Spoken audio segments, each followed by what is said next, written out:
สบายดีทุกคนคลิปนี้ชะปลาแล้วทุกคนเลยบ้านนี้ได้มาเป็นทีมเลยทุกคนเลย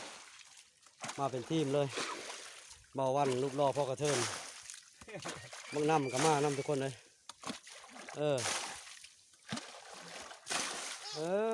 สุดยอดเลยโอ้สุดยอดเลย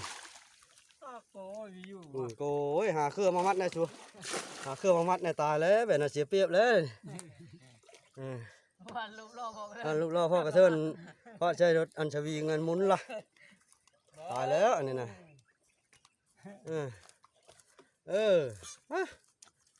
หัวหน้าก็มาแล้วบ่หัวหน้าก็เข้ากองละ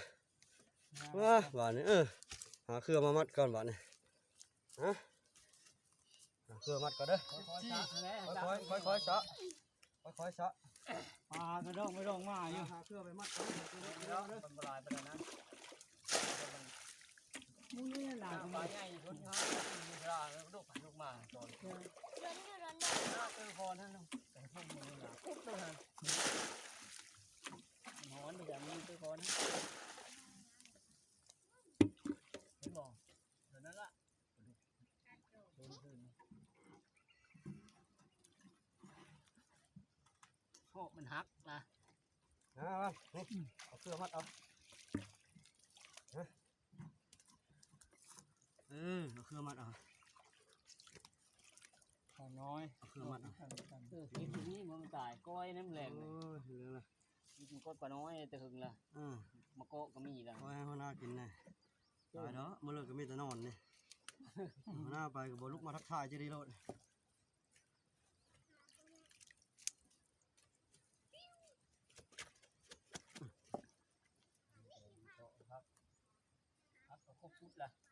โอ้ย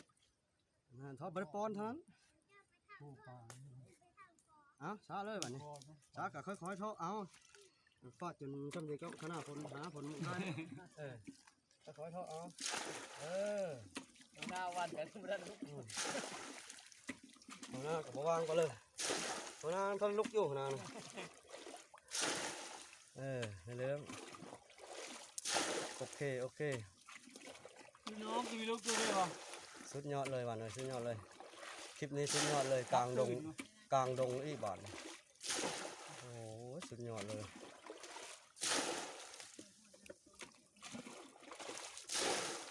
สุดยอดเลยนะธรรมศาสตร์บ่ธรรมดาเลยสุดจริงแจ้งขนาดเลยกองกันโอเคมาเปลี่ยนคลิปเปลี่ยนน้ำปิ้งหน้าวันตัวกวาดน้ำไหลขาดไอ้ตัวกวางไหลมาแล้วก็งมได้แล้วขอไปดูต้นนี้ละคือปานแต่ว่านี่ว่าอยู่ช้าว่านี่ละ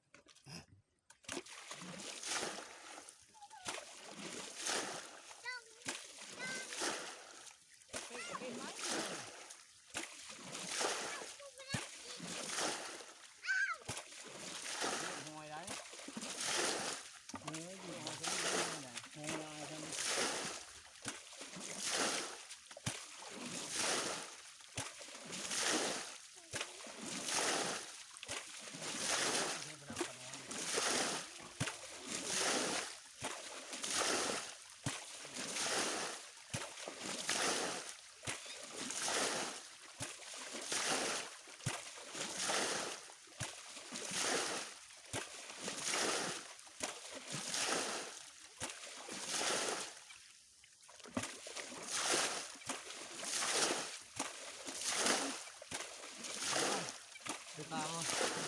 ดูเลย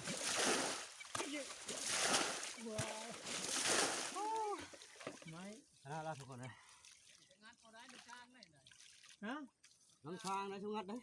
ช้างว่างัดเสียวลุกลงให้มาให้เลยตกเพลินชุบเลย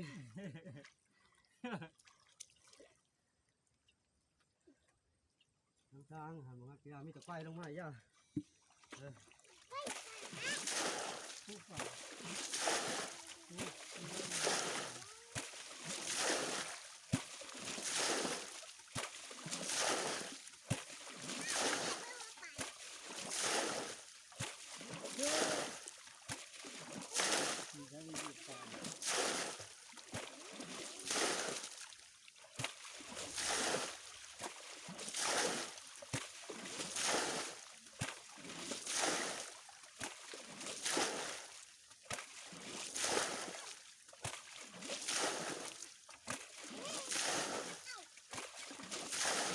ฮะ